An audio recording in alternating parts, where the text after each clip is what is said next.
বন্ধুরা দেখুন ইটালিতে কিভাবে ভেড়ার চাষ করা হয়।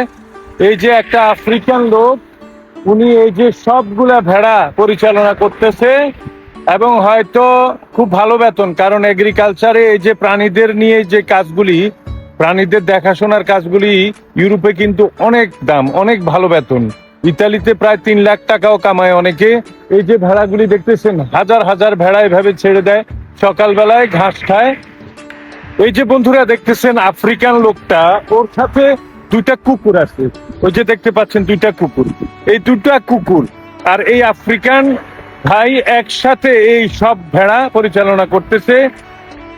এই যে আমি একটা রাস্তা আছে, এই রাস্তার পাশে দেখুন এই যে এরকম একটা খেতে যেখানে ঘাস আছে ওইখানে এনে ছেড়ে দেয় সকালবেলা। এই যে কুকুরগুলি দেখতে পাচ্ছেন, এই কুকুরগুলি কিন্তু কিভাবে হাঁটা চলা করে দেখেন। এই কুকুরগুলি কিন্তু পরিচালনা করতেছে প্রত্যেকটি ভেড়াকে। এই ভেড়াগুলি যখন বর্ডার ক্রস করবে, ওরা গিয়ে দ্রুত গিয়ে থামিয়ে দিবে, ওরা আর এখান থেকে নড়াচড়া করবে না। কি সুন্দর ব্যবস্থা দেখুন, কতগুলি ভেড়া দেখেন, হাজার হাজার ভেড়া। এটা থেকে কোটি কোটি টাকা আয় করছে মালিক। সবাইকে ভালোবাসা এবং শুভেচ্ছা জানাচ্ছি। বাংলাদেশের সবাইকে ভালোবাসা। আল্লাহ হাফেজ।